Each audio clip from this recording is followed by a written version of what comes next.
right, we are speeding on both rounds here. Check this out. Hey. Mic check 1 2 1 2. Can you hear yourself there? Hi. Yes, I can. All right, cool. You can pull that closer to you too, so you can get comfortable. You know what I'm saying? Okay, that's all right. All right. You can be peeking into the mic there, y'all. Hey. So, all right, y'all. Y'all know what time it is, man. It's your boy Big Drewski, and this is another edition of Growing With Drewski Season 4. Oh, man, today's a special one. I got a home girl in here that a friend of mine recommended to have on the show, and she hit me up. Now y'all know me. If y'all know me and y'all know my birthday, 420. You know, it's the holiday of all holidays. It's right twice a day. It gets you right all day. That's true. You know, there was a secret code. Let's go 420, and the kids knew what that meant. I think that's been like around the longest. It has never changed as long But as see, I know. but It's always been the code 420. it is. It's always the code, right? But nobody says, "Hey, yo, let's go 420." Yeah, not in here. Yeah, no.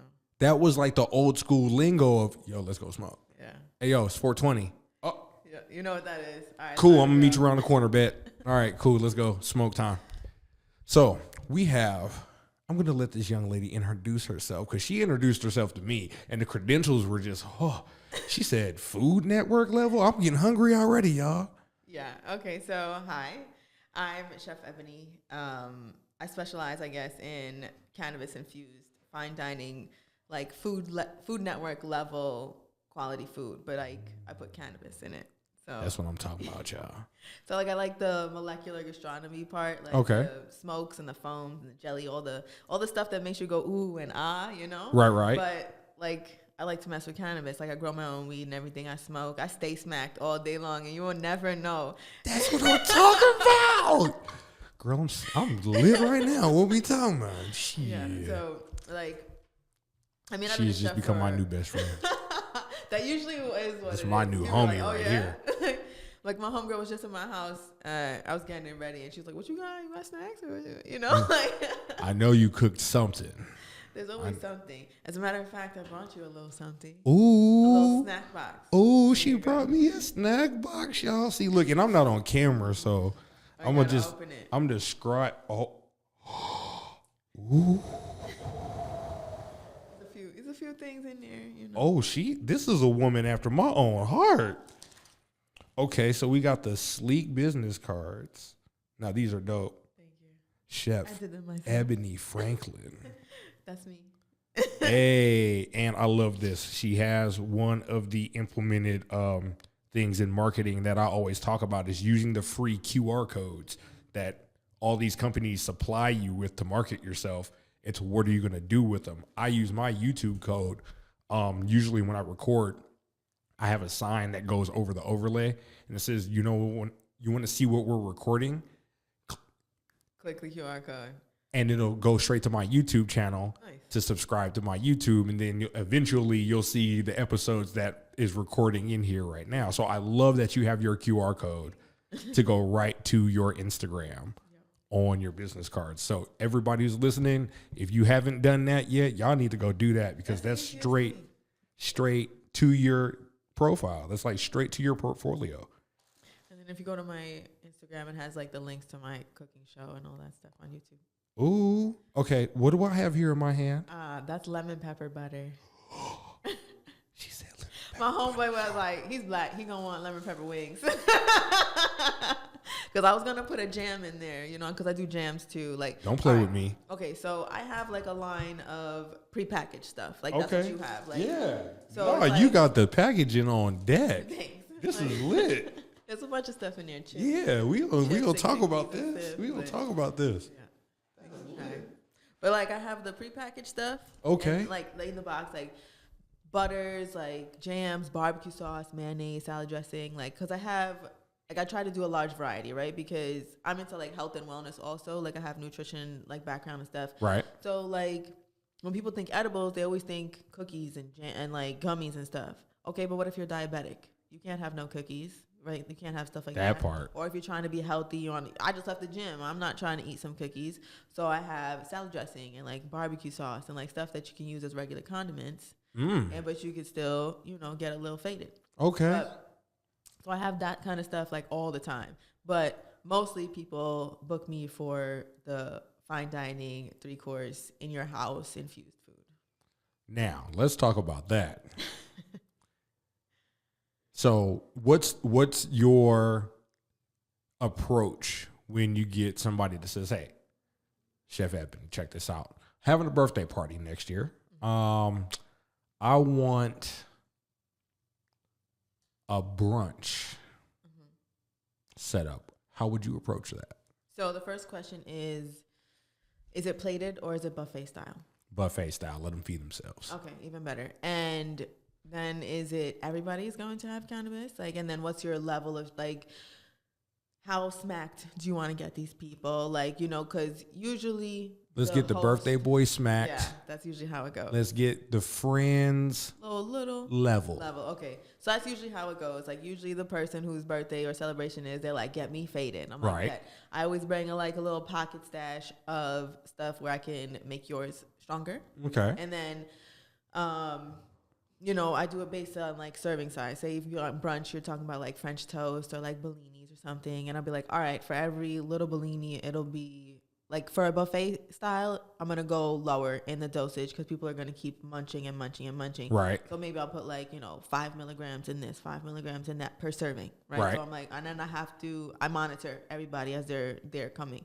And I'm like, I have a few people with me, like as employees and stuff, and their job is to replenish the food. I cook all the food, and then like they're just setting it up so I can watch the the guests. Like, right. Oh, you're too faded. I can't even see your eyeballs no more.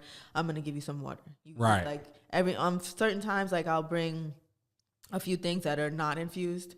Like not every single thing always will be infused for a buffet style because it's easy to go overboard. Yeah, you can easily get lit up that way. So like say I did like the French toast, maybe I would just infuse maybe the maple syrup or something that goes on top, like something like that, where I'm like, oh, I'm too high now. I'm like, okay, just don't put no syrup on it and you'll be good. But I'm still hungry. Now you got the munchies. Right. Now you can go to the fruit platter and just load up and snack so out. There'll be different things like, okay, I'll put some whipped cream or something extra or, like I do my thing, so it's where it's like, I don't want the people to be so high that they're, they can't even eat no more. Like, I'm so hungry, but I can't eat no more because I'm too fucked up. Like, I feel you on that. Yeah, so I just pay attention to those kind of things. Now, how long have you been doing this? Been a chef or been a kind of chef? No, let's start from chef. Okay, so I went to culinary school after I graduated college, but my great aunt taught me how to cook when I was little because this girl don't even look like she went to college. What are we talking about? I'm 35. I know I look younger, but do y'all see what I see on camera? Golly, she said she's 35. She been cooking since she's okay. So out of college, what, 22, 23? Yeah. So I went to culinary school. I begged my dad. This is the funny story. I like telling this story. I begged my dad. I was like, Dad, please, please, please, like, will you co-sign for me to go? And he's like, no, because every week you're switching what you want to do. And I was like, I begged him so much. And he finally did it. And after a month of me going to culinary school, I was like, I could do this, like, full time. Like, this is easy money, right? So I made a fake resume. I Googled a bunch of restaurants that closed already, and I put my dad's number, my brother's number, my homie's numbers as references, and I printed out a bunch of resumes, and I walked up and down the streets of Manhattan. And I was like, can I work here? Can I work here? Can I work here? And some people were like, oh, we're not hiring, or yeah, I'll save your resume or whatever. And I was like, damn, I've been out here for hours. I was like, fuck, I might as well go home. I'm walking towards the train. I had one resume left. And there was a restaurant right there. It was right by Central Park. And I was like, all right, it's my last chance. Like, if I'm going to go home. One last shot. I'm going to go home. I'm tired. It's getting cold. It's getting late. Let me go home. And I went in, and the maitre d' was like 8,000 feet tall. Like, he was the tallest person I've ever seen in my life, I swear to God. And he had such a deep, heavy Italian accent. And I was like, I was 22, so I probably looked 12 to this guy at this point, right? So I'm like, hi. Who is this little girl coming up here? Yeah, and I probably had like these puffs, like my hair up, right? Lord. Looking like young as hell. And I was like, hi, can I work here? And he was like, sure, you want to work front of house? And I was like, nope, I want to work back house. Like, and he goes, you mean front of house? Like, you want to be a server? And I was like, no, I want to work in the kitchen. And he looked at me. He's like, all right. All right, like you sure are about you sure? this? Like, do you know what you're signing up for, basically? And he went and got the chef, and the chef came and spoke and talked to me for a minute. And the whole time, I'm like, he knows my resume's fake. Like, he knows it's fake. He's all day looking at you like, girl, like, stop. You're too young. Like, how old are you? Like, there's no way you have all this stuff or whatever. But my saving grace was that he went to the same culinary school I did. And he's like, you're in this culinary school now? I was like, yeah. And he's like, that's mine. I was like, yeah, chef, I really want to, get my foot in the door. I want to try. Okay. And he's like, all right, come tomorrow. So I went to culinary school 8 hours a day. And then I would get on the train and go to work for the rest of the shift, like another 8-something hours. And I did that every day for about 8 months. And then I learned that whole entire kitchen 6 months. And then the thing is, nobody in there even spoke English. Only the chef spoke English. Every else spoke Spanish. Like, they're all, like, New York kitchens, the whole kitchen is, like, always Spanish. Girl, I'm already knowing. Back in the house in Vegas, the same way. Same. Everybody's Spanish. So I had to learn. And I would just be like, ¿Cómo se dice? ¿Cómo se dice? And I would just hold shit up all day long, annoying the fuck out of these people. Yeah, ¿Cómo? I learned. Yeah, I had no idea. I was like, I'm going to have to learn how to speak to these people because I'm working with them. So hold on. So you learned, not only did you lie on your resume. Fake it till you make it. To get the job. But when you get the job, you don't even know how to talk to people in the back of the house. So now you learning how to cook at school, you working, and you learning the second language all at the same time. Yeah. And then all in the meantime, you get off of this and then you go to work. Yeah. I would go to work. What were you doing for work? I was kitchen. I got the kitchen job. Like, they hired me. So you were interning and then working? Yeah. Get out. Yeah, so I would go to school, like, we'd be breaking down chickens or whatever, and then I'd hop on the train, and I'm doing garde manger and pastry for 8 hours or whatever, and I'm getting my ass whooped. I'm not even playing you. I remember the first time I got cut, I cut the entire tip of my finger off. The chef, I was like, I gotta go. He took me downstairs to the office, put Band-Aids, a gauze, and duct tape, and was like, finish service with your hand up. And he's like, because I was like, if you leave it down, it's gonna be bumping. So he's like, finish like this, and I did. I finished service with one hand. That was the first time I got really injured. Like, I've gotten other things. I had like 2nd-degree burn. I did the same thing. I would put my arm in ice and run back upstairs, like, and finish service because I was the only chef there. So I had to finish service, and then finally I sent my last ticket out. The manager kept sending me shots. I was like, yo, send me shots, give me shots all night. I was fucked up, but I was like, I sent the last ticket. Let me distract myself from this burn. I would just run downstairs. I told the dishwasher, I was like, yo, leave this bucket of ice full no matter what. I was like, if the ice melts, put more ice. And I would just run downstairs between tickets, 5 minutes, soak my arm in the ice, run back upstairs, fucking give me another shot. And I would go back, and then finally last ticket went out. What in the hell kitchen are we doing? The fuck? Yep, the last ticket went out. The manager walked me to the hospital. And I had to call my dad because they were like, we're not going to give you nothing if you have to get on the train to go home. So I called my dad. I was like, Dad, come get me. Tell him you're going to come get me. And I was like, he said, yeah. I was like, and then gave me some shit, knocked me out. I was like, yeah, and I still have the scar. This was 2nd-degree burns.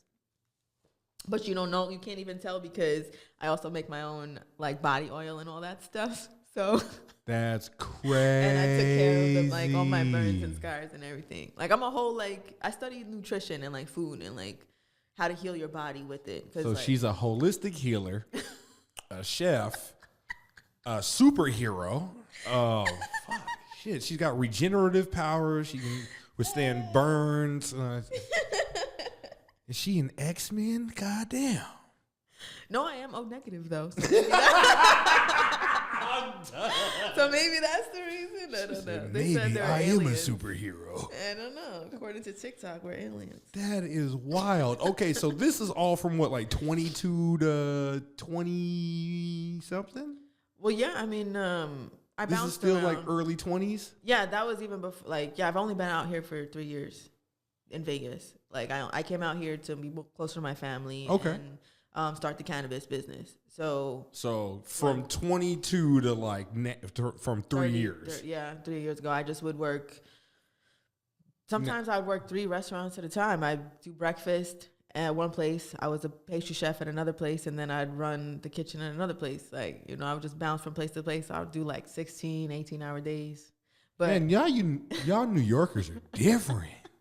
Y'all just built different. I mean, like you have to. Like for me, like I like it. Like I really enjoy it. Like at work, even right now where I work at, they be like, "Eboni, go home," and I'm like, "I'm not done. Like I have stuff to do." Like there's still stuff. I'm like, "I have stuff." Like, what do you mean? Like, they're and like, they're "Go, like, get out of if here." you don't just leave, I'm like, all right. like we can't pay you. Yeah, like they were like, "You got too much overtime. Get out." I'm like, all right. Like, all right, I'll leave. That's crazy. So you just like there's obviously a passion just to be in a kitchen. Oh yeah, you have to have longevity in a kitchen. When did you figure this out? Like, I want to, like, I'm staying in the kitchen. Well, because I know those first couple of months when you're getting your ass whooped there. Yeah, there's a lot of times where even not just the first couple of months, like just sometimes I'll be like, yo, this is bullshit. Like the tickets are down from the fucking machine to the floor. My socks are soaking wet, like, cause I've been sweating. Like I used to it'd be so hot. I used to just take a cup of ice and just put that shit in my bra to cool me down. And like 5 minutes, it's dry and gone. And it'd be like, in those moments, it's like, God damn, I hate myself. Like, why did I pick this goddamn career? But like my uncle had asked me, like when they came to my house when I cooked for them, they were like, do you like chaos? And I was like, I thrive in it. Like I like the disorganized organization of it. Like I call it dancing. Like when you're working with the same team of people for a long time, like you go this way, I go that way. Like I'm behind it. It's a dancing. Dance. Like you have to dance. It's a dance, especially in a kitchen environment. Oh my gosh, you're making me miss those days. I mean, honestly, like they're the people that I met in the kitchen, like they're the most honest, trustworthy, hardworking people. Like, bro, the people that I've met, like they've in the kitchen, they're 100%. Like I would never like. You know, you see them every day. Like there's still people that I worked with in kitchens back in the day that are still homies of mine. Yeah, because they just solid people, man. It's just like a different kind of energy. Like I could tell you, hey yo, fuck you piece of shit.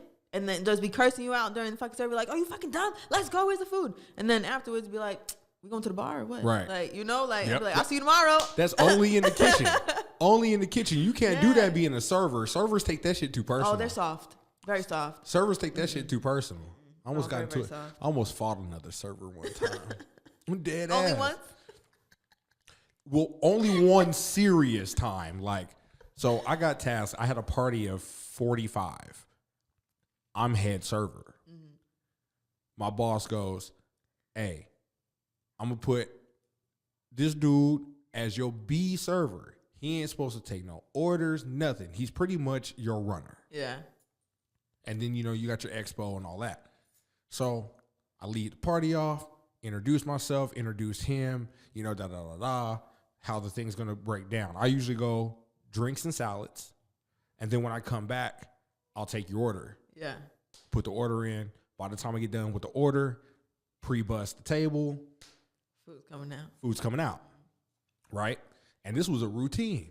So I got everything handled. And then all of a sudden I started seeing Buddy taking orders and kikiing.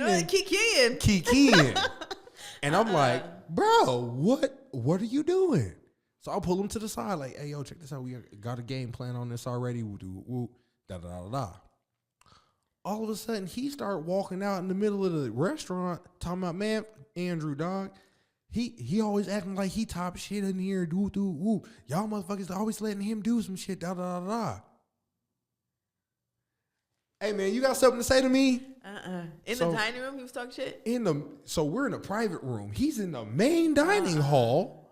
That's why. Being loud. At least go to the walk-in, bruh.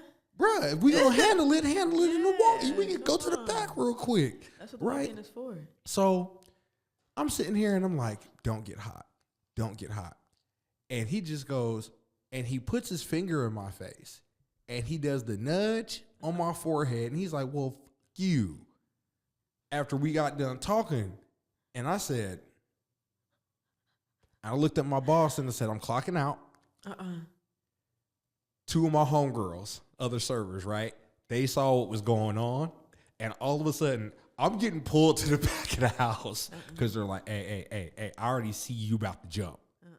Don't Don't do it. You one of our best servers here. Yeah, you finna get fired. You gonna get fired if you lay hands on this man. Like, just chill out for a hot second.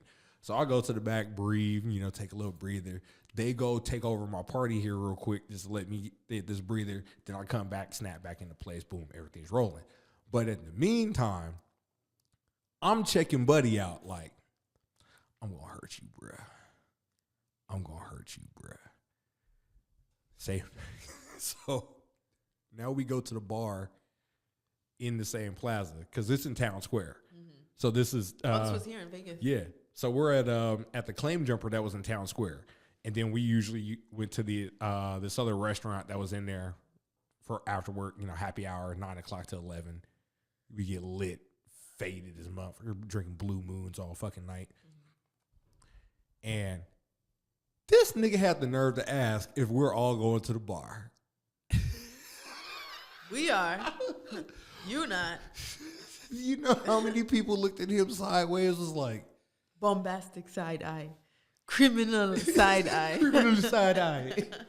But man, oh god, you're just making me miss these kitchen days. Jesus. Yeah, I do. Like I don't know. Like, and that's the thing. I've had other jobs.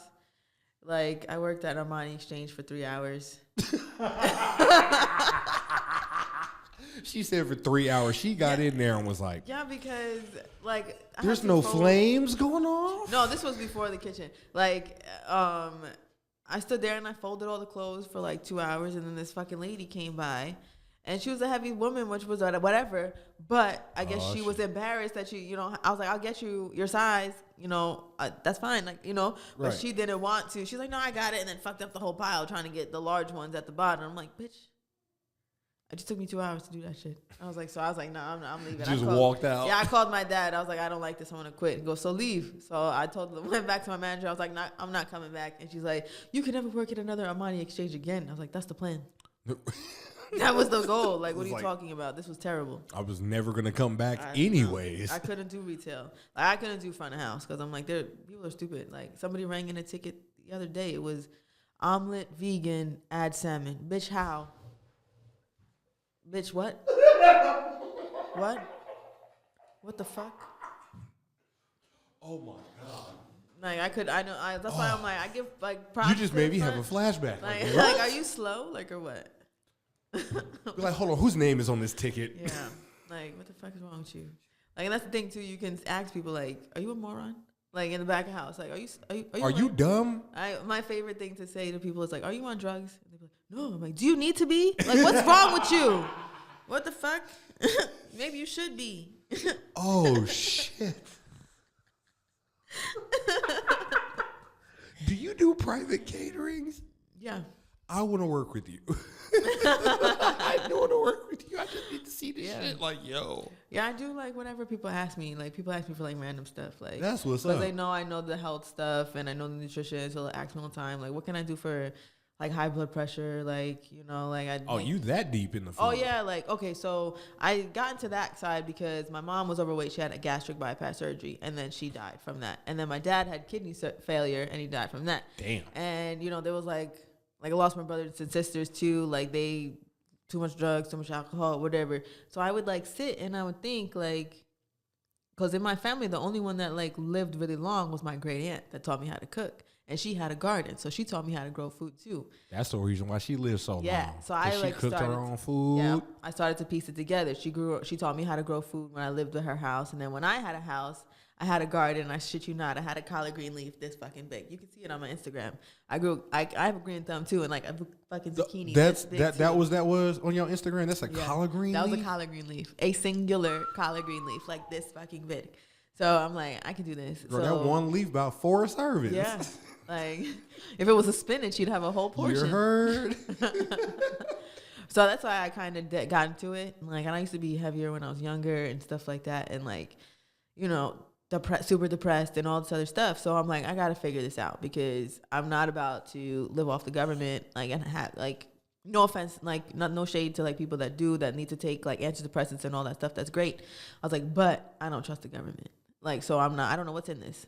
Right? I don't trust McDonald's. I don't trust none of them shits. So, like, everything 99% of the time I made it myself. That's like, what's up. My own toothpaste, my own fucking shampoo, soap, all that stuff. Like my own body oil, like everything. I buy the original raw ingredients and I make it myself. She said she makes her own toothpaste. Yeah.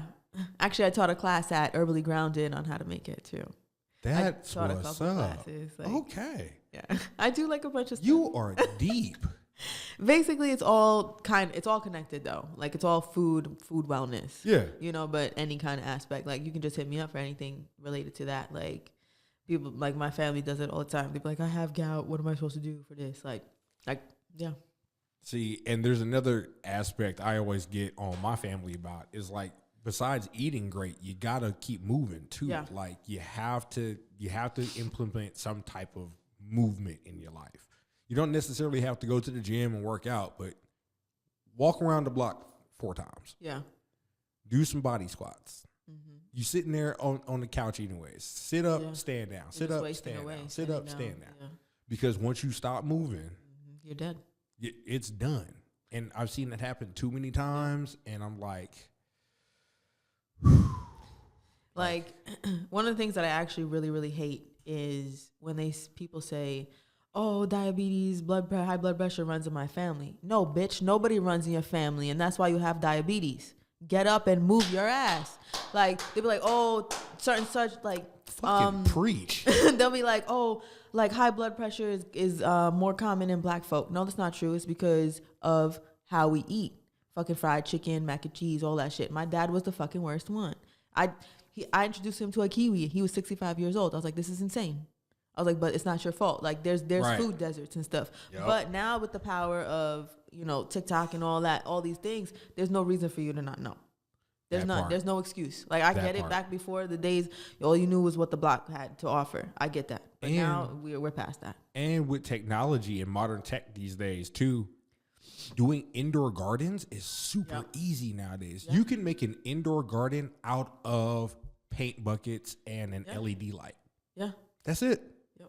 She knows what I'm talking about. They have them off Amazon where you can just put it on your wall or whatever. It has a timer. It'll grow your greens for you. Yep. Everything. They got the micro greeneries and stuff like that. Like there's different stuff. Like there's really no excuse. You go deep in the forums. There's space buckets, and you can literally make an indoor garden the size of a tote bin that fits under your bed or in your closet. Yeah, that's really cool. Like, I like the ones that climb up the walls. They have them like different layers. Like, those are nice. And then you can order like those.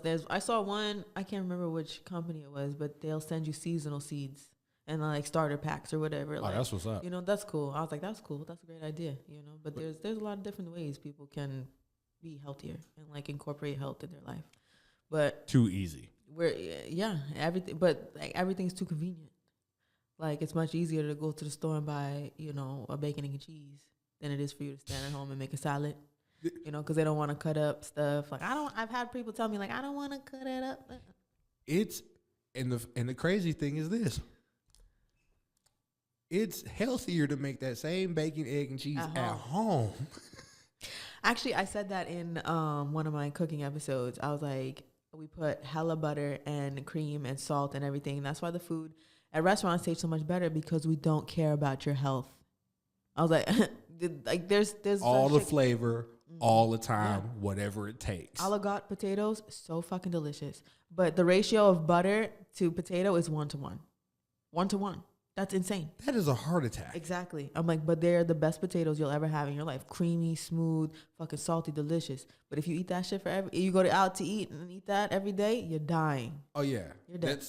That's like a cheat day to the extreme meal. But I know people that never cook for themselves. Never. Like, I'm like, what do you mean? Like, they order DoorDash every day. I'm like, first of all, your pocket's empty. Your pockets gotta be heavy for you to order Uber Eats and DoorDash every day. That's insane. Now, a lot of people don't, and you know what it is too? A lot of people don't know how to eat healthy fast food. Yeah, I mean, that, like, the very, very first episode that I did, I only have 3 episodes right now, but the first one was we're going to produce some more. Yeah, I know. We got I'm this. going to do more. I just haven't. I'm doing everything myself. I do the editing and all that stuff myself. So I record it, I edit it, and stuff like that. So in between everything else that I do, I get to it eventually. But the very first episode, she just hired a videographer for her. She's all right. She doesn't even know it yet. She just hired her own production staff. Those are the best surprises. She just doesn't know it yet. We'll talk about contracts and stuff like that later. Back in money later after, because I have a show called 420-101 that I want to continue doing, and it's the same thing. I bring in cannabis chefs and stuff like that. We tour dispensaries, grow plants, stuff like that. Get the whole layout, and then the second portion, I bring on. Well, I had my mentor, Chef Eboi. She did our pilot episode before she passed, and yeah. Oh, that sucks. Yeah. Sorry about that. It was it. I did see the clips on your. Yeah, no, that's my OG right there. Yeah. She's the one. She put me. My first job with her. she was doing a catering gig for a rapper out of Texas, and she knew I did video work, and so she was like, "I'm gonna give you their number or da da da da. You're hired already." Me and her met like a week before that, and she was like, "You're on," and I'm just like, "Okay." And then from that day forward, we were just like this. I think that's what it is with chefs too, because the executive chef that I have now, like, I did a tasting for somebody else in the same building. So like for chefs at my level, your interview is you have to cook. Right. Right. So they give you like 2 days, 12 hours, 6 days each, 6 hours each day, to do like 5 entrees or some shit like that. But okay. I never used both days. I did it in 1 day in 5 hours. And they were like, my homeboy got hired also. And he was like, my interview, they talked about you the whole time. Because I knew you. They were like, you did the fastest, most impressive like tasting that they had in a very long time. That's what's and so up. they pushed me up to her because they were like, she's the toughest chef in the building. Go work for her. I was like, all right. So when I did my interview with her, she was like, talk about herself, blah, blah, blah. And then she was like, why should I care about you? And I was like, bet. I like this bitch. I was like, because she's just like me. Like, why should I give a fuck? Yeah, why should I hire you? And I gave her my spiel. Like, oh, I cook for da-da-da-da, and I've done for a long time. And, she gave me the job. And it took me no time to impress her, right? Because I was like, I normally because you knew what you was going to do in there. I don't need to. Like, my uncle was like, you're not a lip service person. I was like, that's true. I was like, because I don't have time to talk because I'm busy doing something. Because I'm working. I don't have time. I'm in that kitchen. Yeah. Like, so that's what it is. Like, in the kitchen, you have one shot. There's no, there's this girl I work with, she's like, I feel like, there's no feelings in the kitchen. You did it or you didn't. It's right or it's wrong. That's it, period. Ain't no mulligans like you on the golf course, baby. Not in the kitchen. There's no room for, like. You can't fuck up. No. You got one shot to get the dish right. You have to send it out right. Perfect. If it comes one back. shot. That's, if it comes back, be like, oh, shit. Something came back. Like, that's like the whole kitchen sees it. And it's like, fuck. Getting a dish sent back in back of the house for the back of the house is like when a dish breaks in the front of the house. Yeah. And the whole kitchen goes silent. The whole staff goes, ooh, what dish is that? Oh, shit. You fucked up. What was the saying? If you see China on your paycheck, it's not a vacation spot. Yeah. Oh, man. Good times. Good times. Yeah, I miss some of the kitchens that I've worked in. So now let's fast forward, and we're deep in the cooking now. When did we discover cannabis to now infuse this in this culinary world that you've created for yourself? So right before I moved here out to Vegas, I actually stopped smoking weed because I wanted to give my lungs a break. But I was like, I still want the benefits of cannabis. Like, I have anxiety, I have depression. Sometimes, like, I can't sleep. Mm-hmm. I work out a lot. My body's fatigued. So I'm like, I still want cannabinoids. Right. I was like, but again, I don't want cookies because I'm working out. Why am I going to go run for a mile and then eat a sleeve of cookies? Like, that's defeats the purpose, right? Because you're supposed to eat the sleeve in moderation. Yeah, right. Ebony. Who eats one kind of cookie? Okay, stop. All right, well, now, yeah, whatever. I didn't want the sugar, so. My discipline is crazy. When I went off my sugar cut, I developed ketosis. Oh. I got sick from it. Yeah. The sugar shock. It was one day I just literally was like, craving and craving and craving and craving sugar, just because I cut it out completely. That happens. And then one day it was like I was craving sugar, and then all of a sudden I got super sick, like that whole night, and then the next day it was like a whole reset. Yeah. And then so now when you have sugar, I consume sugar. Yeah. So, but I'm in moderation. Like when it says 6 jelly beans, I really cannot. Have a 6 jelly beans. I'm like, all right, fudge. Well, that's good. That's good discipline. Try to get it. That is good discipline. I mean, because like you said, I'm seeing currently family health problems, and I'm just like, and I compared my dad, 4 strokes, gout, diabetes, and I said, okay, age for age, let's compare me and him and what's different. Yeah. First off, I wasn't eating as bad as he was, and I committed to the gym. And my doctor said that just saved you 10 years of your life. Yeah, it does. It really does. People don't even think like you don't have to go for 5 hours every single day, but you have to be consistent. 3 days a week. Yeah. 45 minutes a day. Yep. Is like minimum. Perfect. That's perfect. Yeah. Goal. And if you're just trying to be healthy, like not everybody says you have to look like Arnold Schwarzenegger, like, you know, like you don't have to look like. Not everybody is going for that IFBB Pro card. I don't know what that is. Bodybuilding. When you're going in for your competition. Oh, okay. So if you want to go pro, that's your status. So that's the guys who are super dried out and. They be doing that. Yeah, that. Like I was gonna go for a competition, but then when I was reading some of the rules, and I take doctor prescribed testosterone, so they were like, "Yeah, no test," and I was like, "Bet that doesn't mean I need to go crazy in this gym now. I can go every other day," and because I was going crazy, I went 5 days a week, 2 hours a day. 5 days a week, 2 hours a day. That's all right. 1 day rest. Then you're going 6 days. Technically, almost, yeah. Yeah, you had 6 day cycle. Yeah, 6 day cycle. 1 day rest period, 5 day work. And it was nuts. I'm about to go on another competition with a friend of mine right now. It's 7 days. Oh, shit. Straight workouts. You got to give your body time to rest, though, sometimes. Oh, yeah. After that, I take about 3 days off. Yeah, okay. I take a good one. I'm not touching no weights. None. I don't even want to lift this joint. Somebody put it to my lips for me. Somebody just, I'm going to hover over the ball. Yeah, right. Just somebody do. Be like, I got to lift my arm. But, you know, I've found that the going to the gym, being more health conscious, it really does take a big impact on saving your life. You just feel better.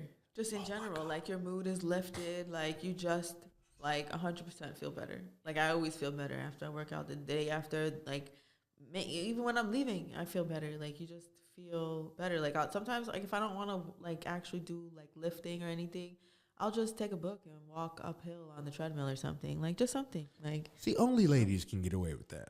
Why? Reading? No, taking the book to the gym on the treadmill. Oh my God. You will never see a man do that. Listen, I don't fucking want to hear that toxic masculinity nonsense. No, not like, toxic masculinity stuff. Because I'm a man, I can't read a book. No, on a I'm just saying you will never see a man. That's do that. That's their choice. I have never like you'll never see a dude do that. I'm like, okay, go to the gym tomorrow and with a book and do it. Then you'll be the first one. You know, if you don't see on camera, this high five right here. I'm gonna go to the gym with the subtle art of not giving a fuck. If you don't see something that you want in the world, do it. Then boom. That's why I have a cannabis infused line for everybody. It's all inclusive. Like you ask me why, because it's a health thing. Like you can get cookies, you can get gummies, that's sugar. But like, okay, even if you have moderation, some people can't have sugar at all. You have diabetes. You can't have. Okay, so I have things that are for people that can. Even I have a sugar-free drink. Like I have drinks and everything. There's a drink in here. You make beverages too? Did you look in the box? Oh, I like her. I like her, y'all. Did you look, motherfucker? Damn, you got eyeballs. They working with. There's drink, there's cookies, there's chips in there. There's the butter. That one's mango pineapple, but I have 5 flavors, including one sugar-free one. She had me at mango pineapple. Yeah, that one's my best seller. She's got me at mango pineapple. Oh my God. I love knowing chefs. I'll just tell y'all that right now. Because I tell everybody in the world, for all the people who travel from out of state, y'all are eating at the wrong place. Just come hit my Rolodex. I'll give you the number to a private chef. They will get you right. I can guarantee it, because the box that I'm looking at right now, which you just told me to relook at. I said we was going to dive into this later. Now is later. Yeah, pull out the stuff. Okay, so cool. So we got the mango pineapple, 100 milligram in 12 ounces.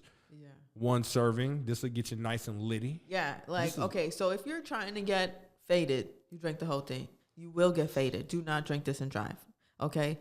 So I have clients that have seizures or they have trouble sleeping. So I'm like, drink a third then. If you're using it for medicinal benefit purposes only, right, you can have 3 servings out of 1 bottle. Oh, that's what's up. Now when it comes to, I have other stuff like the brownie, which I always sell out of those. That has an 1/8 in it, the brownie. Those are not, I sold out of the brownies. But that's granola. So if you want a little breakfast, I can get some yogurt. Hit the parfait on them. Yeah, hey, yeah. Okay, got the parfait. Things that people don't think about. That's chocolate chip cookie. And I love that it's they're individually packaged. Pre-packaged. That's dope. These are the pre-packaged things. These are, if y'all, hold on, wait. So I grow my own weed too, so that's a real pot leaf on here. So all the weed that I use in my stuff is stuff that I've grown myself. That's a real. Yeah, it's a sugar cookie. Nice. Okay. Let's see what's the next one. Let's see what else we have here. Oh, that's Snickerdoodle. Like a churro cheesecake. I love this woman already. She said churro cheesecake. Churro, mango, pineapple. I'm just now the lemon pepper butter. Mm-hmm. Come on now. Y'all know I'm finna go to the house and smack something with this. I do I'll take some. Okay, I made a steak salad. My steak, I'll finish my steak, throw in a couple of butter to baste it and make it nice, and you add it at the end. Get that little yeah. So now, because they're I have them, they're herbed already. I have a roasted garlic and herb one. I have a truffle and smoked sea salt one, a cinnamon honey one. So you can do breakfast. Okay, so that's sour cream and onion potato chips. Well, sour diesel and onion. That's what my brother told me to call it. Sour diesel and onion. Yeah. Potato chips. I'm already digging this. Now, how many milligrams is in this small bag here? Okay, so everything varies. So there's 100 in the drink. The whole jar has 250. Okay. Right? So cool this is not a single serving size. Yeah, no, that's I had to tell somebody that. Somebody hit the little bit of butter just to yeah. Hit the little toast on them real quick. Once little bit. Cause I had sold somebody a jam and they ate the jam out the fucking jar and was smacked for 3 days. I was like, bro, what the hell is wrong with you? Can you be normal? Golly. I was like, what the hell is wrong with you? Why would you do that? But the chips have 50 milligrams and the cookies have 15 and the granola also has about 15. That is awesome. Now, I'm not going to ask your secrets to the game here on the infusions, but... Well, I mean, I can tell people because, listen, I can give you the recipe, but you ain't got the sauce, baby. Well, because I know there are some people that in the industry that like to gatekeep. They call them coders. They don't really infuse. They kind of just use a product and then they do it. They this is use infused. a spray or something like that. Okay, they get distillate. You're saying you make your food. Yeah, I deal with raw materials all the time. This is from scratch, up and down every piece. Yes. That's crazy. I mean, I didn't churn the butter myself, but all the herbs and everything, I chopped that up myself. With fried potato chips. I slice. You can see. You can go to my Instagram. There's videos of me making these things. I'm slicing the potato chips and I'm frying them and seasoning them. I make the seasonings myself. For the vinegar and salt and vinegar chips. I made vinegar powder myself. That's the awesome. Molecular gastronomy part.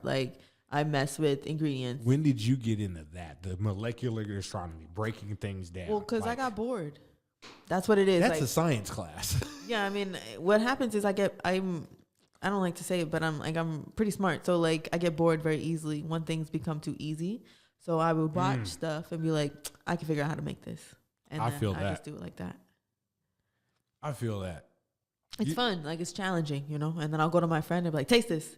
Is this right? They'll be like, no. I'm like, all right, I'll be back. Give me like 10 minutes. Like, how about now? They'll be like, yes. I'm like, all right, yes. Like, next. That's what's like, up. That's what's up. So you can literally just conceptualize it in your head and break that down. Yeah, I like to do stuff. Like, I did a can of tasting for these guys that came to my house. And it was like based off the elements. So I made different things. I made like a smoked cocktail. I did like I've like always spicy ice wondered cream. that process. What? How do you infuse a cocktail with smoke? Well, it's not so much like you're not infusing the cocktail with smoke. Like, you're just Like I see, like you put the smoke on top. You can breathe it in like as if you're taking a hit. But I infused the drink. Okay. You know, the drink was infused, and then once I smoke it, you can breathe in the smoke like if you're taking a bong hit or whatever, and then you're still gonna just drink the drink. It's like more for smell type of thing, you know. Okay, so that's an aroma thing. Yeah. Gotcha. Because like I've always saw the people with the little thing, and then they start, and I'm like, what are they wasting weed for? It's not gonna do nothing. Yeah, but like that, I just use like the trim or something, you know, like the stuff, the leaves and stuff. Like, it still has the aromatics of it, like, you know, because you just mostly want to smell it anyways. That was like the air element of the first course anyways. That's what's up. Yeah, I'm taking pictures of all this stuff here. I'm about to put this all over my story. Tell y'all how spoiled I got on this episode. Because, like I said, she doesn't know. She just hired me because now I'm going to get a headshot. We're some promo work behind her. I would love that, actually. You know what I'm saying? I mean, I always like, people always like to try to be like, oh, I can do this for you. I do that. And I'm like, great, please do. I'm like, because hook a sister up. But if you don't, I'm still going to do it myself. Like, that's the thing, because, you know, time waits for no man. Like, you know, if I waited on other people, I would never have got to where I'm at. So I'll be moving. So when people try to do something for me, great. Let's work together. Like, we can figure it out. But when you drop the ball, what happens when you fuck up in the kitchen? Your food gets sent back. You fired. I'm dead I gotta let you go. I'd be quick to fire people. Like, what? Get out. Like, you gotta go. Bye. Yeah, you gotta go. Let's see you later. You know. Now, so I don't know if you're familiar with Chef Chat. I did see her on your Instagram. Yeah, so I created.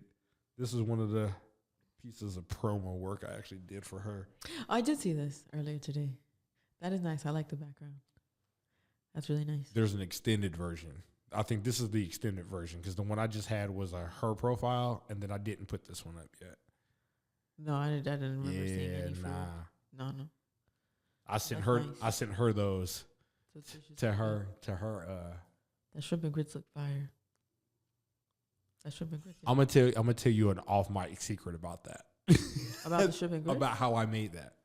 Yeah, that whole thing. I'm not really a technology person, to be honest. So I'm just kind of. But this is kind of promo work I do for like my private chef people. Yeah. Like that's the kind of stuff they get from me. That's nice. Though. Yeah. That is nice. That's a nice video. Yeah, we can definitely get some Canubis branded stuff rocking with that. That looks pretty dope right there. I love the logo too. Thank you. Like that another one. People gotta know what they're talking about. Yeah, because like people can figure it and be like, wait. Now, and I'm like, yeah. Does this tie back to lineage of yours of anyone? No, I'm not Egyptian, but I was just talking to my friends about this too. Like, I have a inclination to lean towards the people that are, or beings that are seen as the villains, you know, of the story. Like, so you root for the underdog. Yeah, we were talking about like Batman earlier, and I'm like, I low-key think Batman's the villain, but that's a whole nother story. But, she's going to be in my new debate group. Thank you. She finally, somebody gets it. Okay, first of all, I think Batman's a snitch, number one. Number two, also you got hella bread. How come you're just not helping people directly? And number three, you're like, every time you step out the house, you destroy like 6-7 city blocks. Like, those were cribs. Those was like businesses and stuff. I'm like, bro, you didn't do shit to fix them. Like, I think Batman, like, and okay, if you listen to the Joker, if you listen to his like story or like Harley Quinn and stuff, like, somebody hurt them, and like, you know, like you could definitely see how, like Big Dog. Somebody killed your parents in front of you. Somebody getting smacked too. Like, I feel you. Like so. I can understand somebody getting smacked over it, but then you just continued for years and years and years, just smacking the wrong person, bro. You're just beating up everybody now. Like, you're a you bully. Still just mad? You're a bully. Like, use your money not to be a bully and destroy the city. But then, see, this is what nobody talks about, and it's more in the comic books.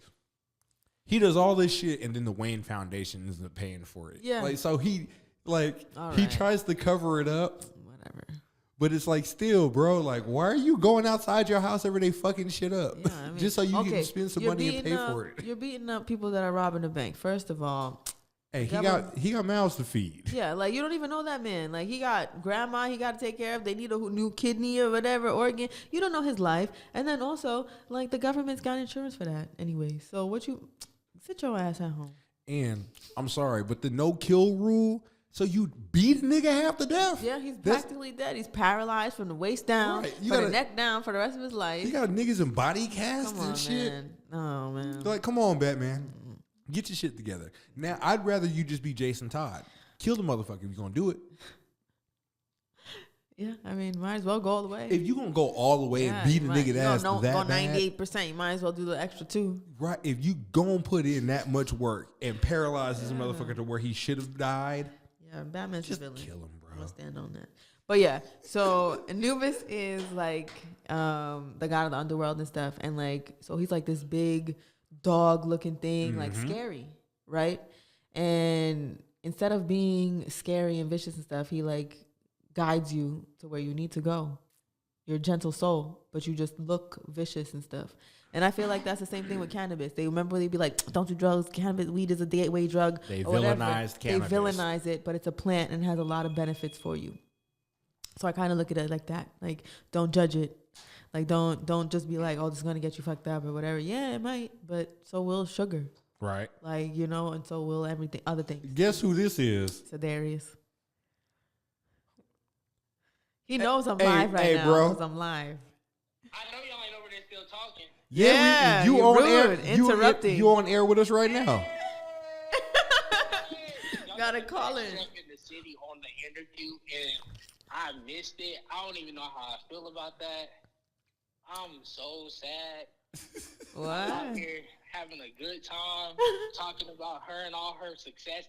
Hey, bro, let me tell y'all a quick story. So, real quick. How we met? I hear this. So, I was in the gym working out, right? And this short, light-skinned shorty sitting across the table from Dr. Andrew over there was like, hey, can you help me with that workout? As if she didn't know what she was doing.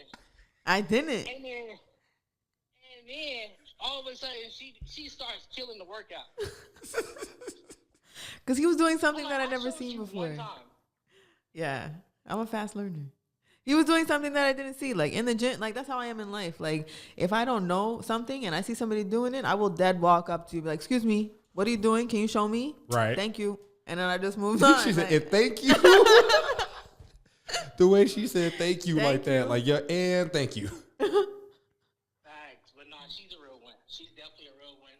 Business. I remember when she first told me about the business she wanted to start. And I was like, hey, girl, I know you can do it. Now look at her. She's killing it. She's still making the moves. So proud of you, girl. Thank you. Thank you. Thank you. And then say, hey, y'all, make sure y'all schedule this woman for catering, for real, for real. Like, this would be the best food you done had in, like, ever. You feel me? You feel me? But no, I was just calling it. I was like, let me see if they still on air. I might have to interrupt some stuff. You're actually a part of the recording as of right now. You're actually linked into the Bluetooth. We're talking to you through the microphones and the headphones. Put it in my ear. That's so cool. she can actually hear the accolades awesome. you are giving. That's awesome. Oh, you can hear my shenanigans? Yeah. And praise? He stay on shenanigans. I do, but I just love seeing everybody succeed. That's it. So once we connect, and I know you advancing, I'm gonna invest all my time and efforts I can, when I can, to make sure I help and be a part of it, because I want to see it. And she has done everything that she said she was gonna do. So once again, if y'all need a caterer, or if y'all on that, or if y'all want that good stuff, you know what I'm saying? Go ahead and hit up that Canubis site. But also just hit her up for catering also. She does it all. So, but yeah, I just wanted to call in and top it up with y'all real quick. I didn't know y'all was online though. I was like, dang, I probably missed them. But everybody, y'all Perfect have a timing. blessed Nah, time. you actually perfect time in here. We just hit the hour mark. Yeah, perfect time. Ooh, the hour. Oh, y'all been talking for an hour. Y'all got a lot of talking, boy. Y'all talk a lot. An hour? I'm just kidding. Well, I'm stalling out. I'm Nah. kind of flirting here. Oh, I'm so done. Hey, she fine though, ain't she? Right? Hey, she's super fine. I'm trying Look, to man. tell you. Hey, look, you saying it for me because I wasn't Look. gonna say that out loud like that. But then when she walked up to the door, I was like, "Oh, so Darius didn't tell me this was who I was interviewing." I'm over here in a Snoopy shirt and blue jeans and some blue suede, fucking Reeboks, looking like a whole crip out here, and I was like, Yeah, I was dressed that's all the real wrong Chef for Bae. this. He ain't got nothing on her. That's the real Chef Bae. He ain't got nothing. The real She- Chef she Bae. fine. This the one. That's the real Chef Bae. That's the real one. She ain't got, they ain't got nothing on her. Nothing on her. But Yeah, nah, no, that's I've what's worked up. with a few, and yeah, none of them look like Look like this. me. Yeah, right? Oh, none of them look like Ain't she this, got that big big old dog. smile? Ain't she Yo. got that big old smile and that big old laugh? It'd be like, oh my No, God. it's the smile, bro. Right? You Hers, just it's melt. the smile. It's the because I make smile. my own toothpaste. Hey, You just melt. You just melt. That's I all it like is. that. I like that. She's like, because I do You my just melt. own thing. You feel me? I'm telling you, But but that's dope. yeah, she came up here and she represented very well, Sedarius. You would be very proud. I know 'cause she did. She gave me a gift Mhm. box, bro, that's gonna get me lit up. Yeah. Don't don't call me asking like, bruh, don't do that. Don't call me. I'll be like, you did that. You call her. I ain't do it. You call her. I got her number directly. I'm gonna call her. Trust You me. feel me? Don't play with Be me. like, hey, why you did this to me? That's what you gotta ask. Why you did this to me? I have her number. I will look her dead in her eyes and be like, "Why did you almost kill me?" Nah, I gave you a warning. But I then, said, she did don't, all of explicitly it. give me instructions. Yes, I was like, do not Okay. treat this like Okay. alcohol. Always, like it's always about it. Better to be safe. Like even when I do my catering stuff, you have to sign a waiver. Okay, what Right. about us daily for 20 years? Like I'm talking about breakfast, lunch, dinner, snack, in between let 'em know. time. Like okay, so before I have an orgasm. So all right, so boom. So like that's why I do like you asked me how many milligrams. Each one has a different amount, right? So some people don't really smoke. Some people smoke all day long. Right. Like so for the people that smoke are avid consumers. If you ate a whole cookie, you'll be fine. Like you can still go to work. You can still do your thing or whatever. The drinks will lay you out. Like so, if you drink a whole Y'all hear drink, that? They will No, lay you you out. Like, if missed you- the intenseness of her face when she's looking at me talking about the drinks. like will. if you, cause okay, like I ate a piece of my brownie, a piece, not This even a her whole own one. work. Yes, I ate a piece at my homegirl crib, and before I was driving home, manually holding my eyes open, and I had to manually move my leg from the gas to the brake to No, stop you at the didn't. light. I swear to God to you, like I was You like. was faded. Bro, I'm so serious. Like that's why I tell people like do not like consume and drive, like especially if it's your first time trying Canubis products, because I don't use distillate.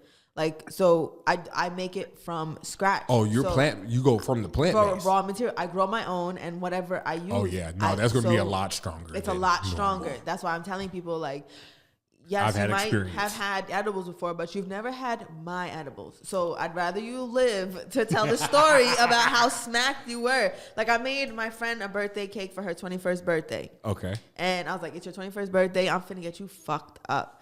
She ate the cake and she told me, she took a picture. She was like, everybody was laid out. She was like, they were telling me like, we're melting into the floor. Like, they were like, they called it the most dangerous cake they've ever had because it's so delicious, the stuff that you're going to, and you can't taste the cannabis in it. That's the thing too. You're going to forget that it has cannabis in it because you can't taste it. Oh, Like, you're good. I'm really good. Like when you Oh, open the you- stuff, you you one might of get them a ones. whiff. Like you might get a very like whiff, but you cannot taste it. So like even me, like I'll drink the whole like drink and I'll just be sipping like, oh, I'm gonna clean my house, and as soon as I sit on the couch, clippings for me. Clipped myself. Clippings. Clippings. Like I'm done. Said, and it's a wrap. Yeah. So that's why That's I'm like crazy. you will. You're gonna feel it. Like you're gonna feel Now, it. see, I like the fact that you use you're straight from the plant. Yeah. Like straight raw. Because when I was cooking edibles, those were the best. Yeah. They're the strongest best. because you have the most. You can extract. Distillate the most ones from it. are hit and miss. Yeah, because then like you don't know how they extracted it. They could have used alcohol. They could have used chemicals. Like you don't know. Like you have to do too much like in inference and like guessing and hoping. Like so again, it's about your health. Like, and I would never give somebody something that I wouldn't take myself. So I don't use distillate. Do you juice cannabis?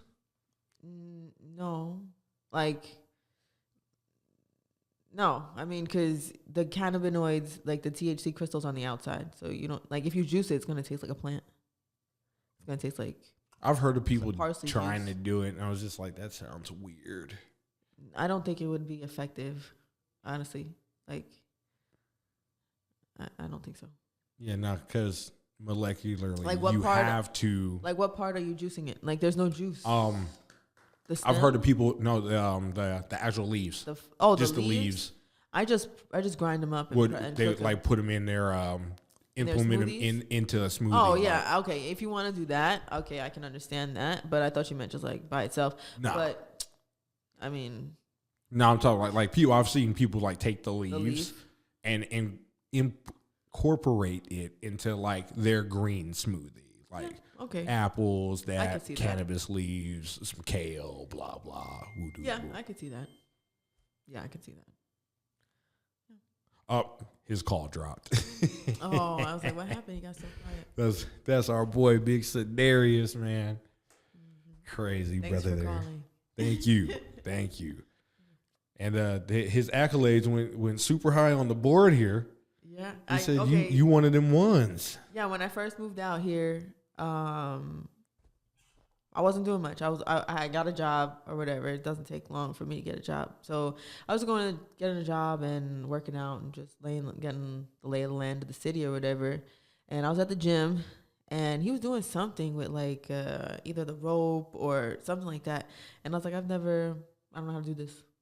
So I just walked up to him. I was like, excuse me, can I watch you? Can you show me what you're doing? I was like, he was like, what? And he's like, what? I was like, yeah. Can you help me? And he's like, all right. They're like this. And I was like, all right, cool. I was like, you work out a lot? He's like, yeah. I was like, all right, I'll see you at the gym. Like, what's your number? Like, I'm like that. I just walk up to people. Like, I don't care. I know you had him speechless for hours. Yeah, he just was like, what? And I was like, did I stutter or something? You walked up on him. He was like, hey, what? Huh? What? You asking me? Yeah.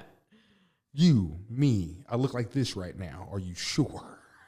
Like, but it doesn't I'm not that kind of person, No, I love it. I love it when people just walk up on me at the gym and be like, hey, yo, can I like learn how to do this?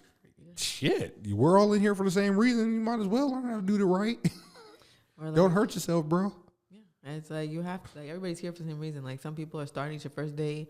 Some people say 101st day, or maybe you went and stopped going back and you went and stopped going. It doesn't matter. Everybody's journey is different. That part. What matters is today. Like you said, I would rather you walk up on me and ask you how to do it the right way than hurt yourself. Yeah. Anybody in the gym. Yeah. Please, if you have questions, ask. And just in life, I think, too. Not just in the gym. Like, anything. Like, you cured your depression. How'd you do it? That's a good one. Because there's a lot of ways that other people deal with things that you may not even have thought of. My friend just had messaged me, and he has a lot of anxiety, depression, all that stuff. And he's like, I have these things like I do. I was like, he's like, I want to write a book. I was like, do it. Somebody's gonna read it. You're gonna help somebody. Right. Do it. Dead serious. Everybody's journey is different, and it hits people differently. Mm-hmm. Like, I just realized, like, me telling my own story, there were so many people that were getting on me like, yo, bro, I went exactly through it. Like, me talking about how my mentor died and going through that and the depression of it. Like, I had a guest on, and we talked nothing about her career. We just reminisced about our friend. Oh, that's nice. But at the end of the day, it helped. It was like a therapy session. It was just like I get to talk about my friend and kind of get this out and relive some things and not hold it to the chest to where it can just hurt. I think that's a lot of the problem that a lot of people have because it wasn't really okay, like, especially for men to like talk about feelings and stuff like that. And instead they're like breaking walls and doing all nonsense and stuff. And I'm like, you just really need a hug.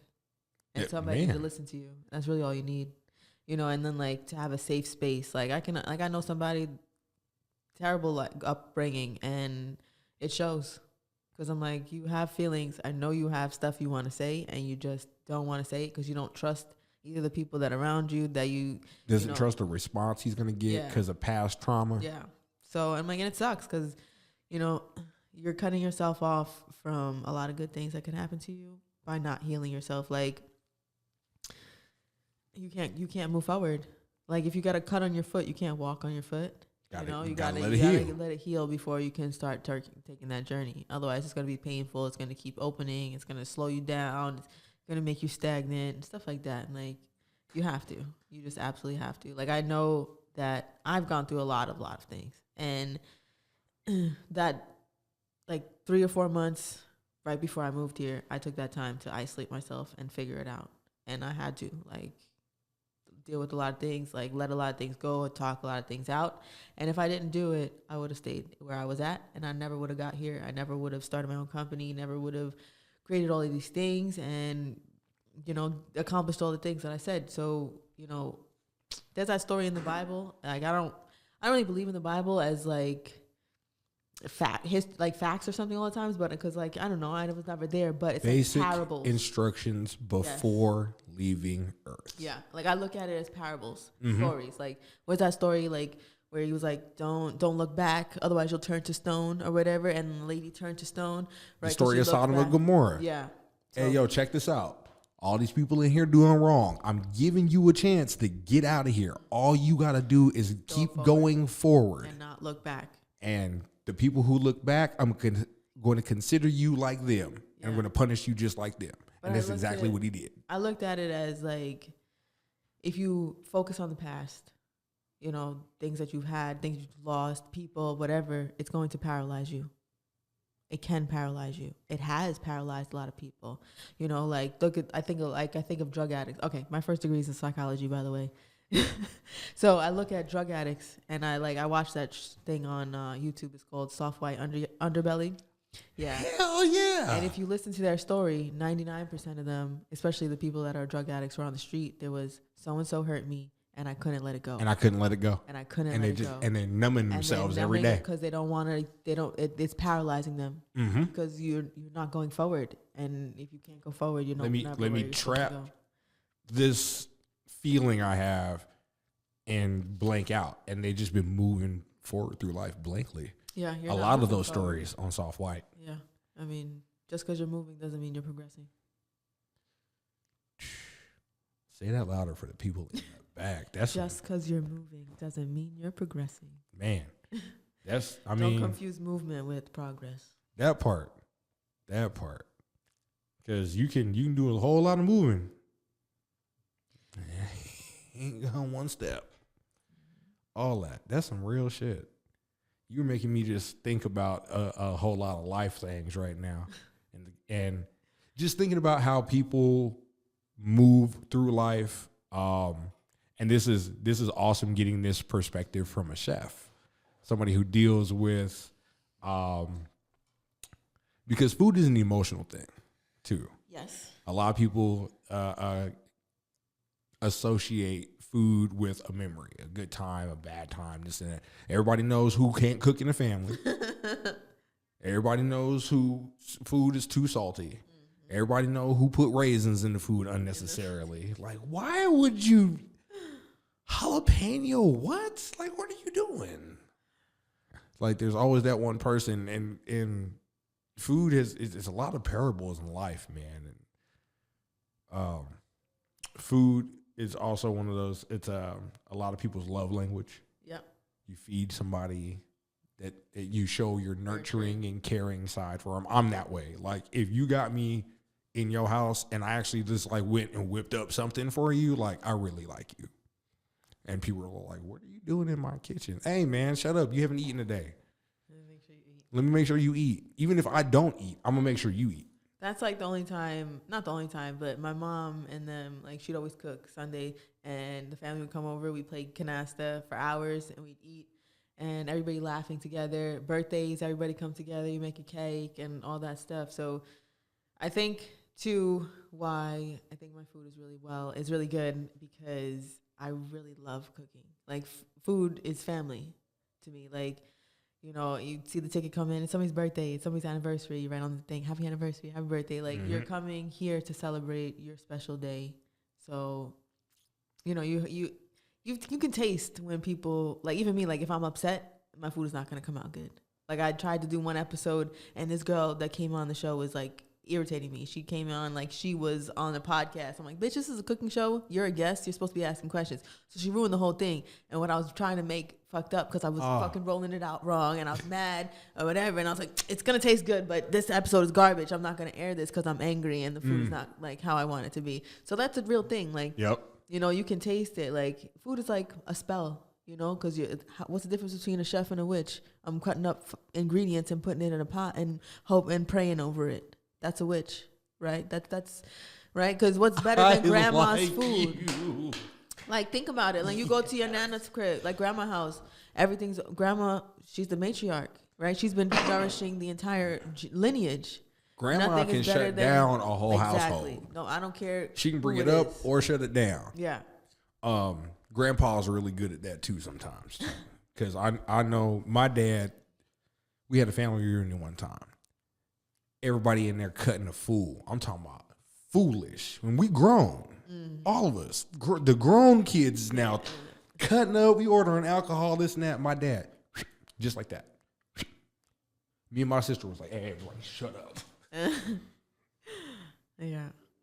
You know that one. But then he got that from his mom. Yeah. Because my grandma used to do that. Yeah. As a kid. All of a sudden, you see my dad going up. Yes, ma'am. Yes, ma'am. Yes, ma'am. You're going to get it together. But, like, that's how it always has been. Like, you know, the smells that come from the kitchen. Like, you wake up, you smell something good, you know it's going to be a Sunday morning, you know, you're about to get breakfast or whatever it is. Like, food, you can... I remember I had ate something, and it tasted just like these pretzel things that my mom used to get for me every day for breakfast because she worked night shift, and she'd come home with it, and she'd wake me up for school with it with a warm pretzel. That memory. Thing. And I tasted it, and I was like, oh, my God, like, I can't believe I forgot this memory. Like, food, it triggers something. Like, it's good memories, bad memories, smells, like, tastes, like, stuff like that. So it's like, you know, you can remember things that you never even had a part of. Like, my grandma from Mississippi. Like, so my collard greens be hitting, and I never been to the South. You wild. You know, like, you know, but it should be hitting. Cause I was about to say, so how much of the family influence is in your cooking passion? Or did you just one day decide, I'm going to be a chef? Well, what happened was my homeboy who was in the Army, we was cool, and he was like, I'm going to go to culinary school. He just randomly one day. And I was like, what? Because like I had finished my degree, and I wanted to be a detective. But I didn't want to be a cop. Because, again, I went to school for forensic psychology because I like to study the minds of people, especially criminals, because they think differently, right? And they usually are very, very smart. Smart than a motherfucker. Yes. Intelligent. Criminals. Serial killers, some of the most intelligent people you will know are criminals. Ted Bundy was a genius. Literally a genius. And so I like to study that. Like, I like to study, like, why people do what they do and stuff like that. But I didn't want to be a cop because, like, if you rob the bank, if you rob that store just got robbed. Like, listen, I'm not chasing you. You got guns and shit. Like, they got life and they got insurance. I do not. Like, all I got is a shitty ass vest from the NYPD. Bye. Right. No. That's not stab proof. No, it's not. It's not kidnap proof. Nothing. Like, listen, I'm 5'5". What kind of? You could just pick me up and move me. Like, I'm little. Like, you know what I'm saying? Like, if it was that serious.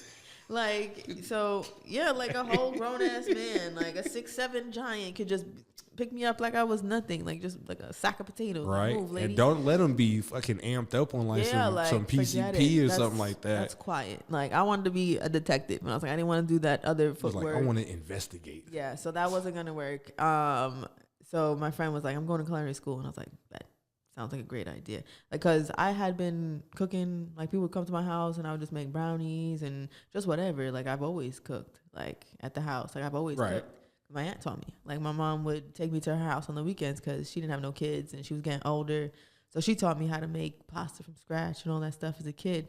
But I just didn't know the vernacular for it. Like, oh, okay, you know, the Trump barrage, stuff like that for like the puff pastry and stuff. I just knew what to do when you put the stuff in front of me. Okay. So that's what it was like when I got to culinary school. That's why I was like, this is too easy. I'm bored already.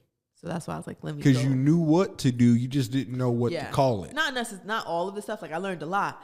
Like, but a lot of the stuff, I was a like, lot of stuff, it was like, oh. Yeah. I was like, oh, okay, I've been doing this. I was like, and then I grew up watching Alton Brown. He's my absolute favorite chef in the entire world. Okay. That show Good Eats, where he teaches you how to make tomato soup, but why you should eat tomatoes, and history about tomatoes, and just random stuff. So that's how I modeled my cooking show about. Okay. So like one episode was about we did like braised chicken, mashed potatoes, and broccolini, but I gave you information about potatoes, like it's like how did it originated in the Andes Mountains, but how did it get to Europe? And you know, the pirates liked it because it prevents scurvy, and scurvy is when you don't have us a history lesson during your cooking channel. Yeah, so I love it.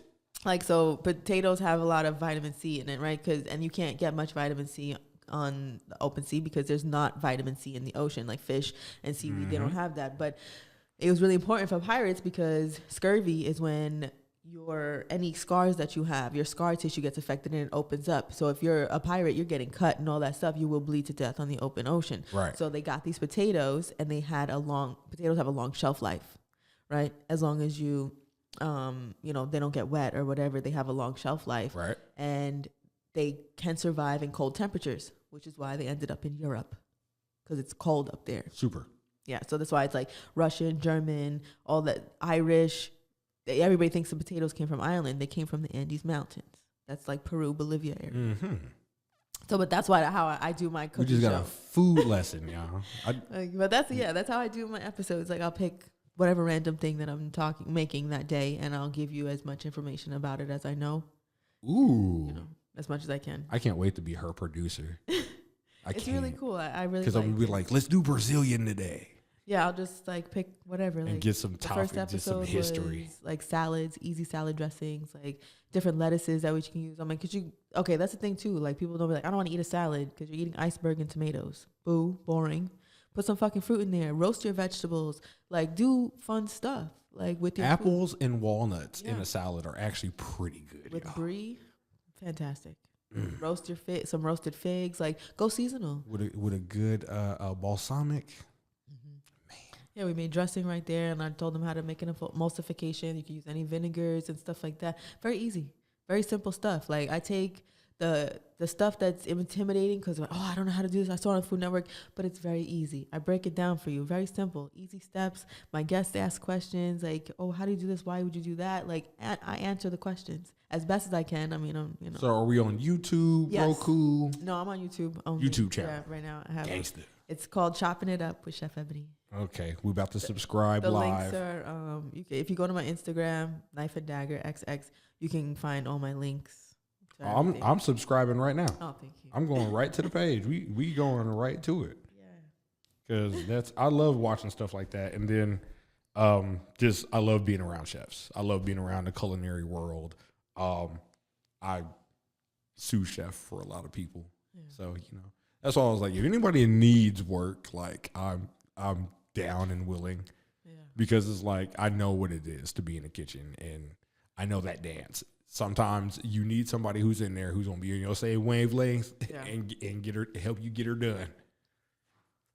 Like, not a lot of people. Like my homeboy who was in the Army, who signed up for culinary school before me, he finished his internship and never went back in the kitchen. He couldn't make it. It's not for everybody.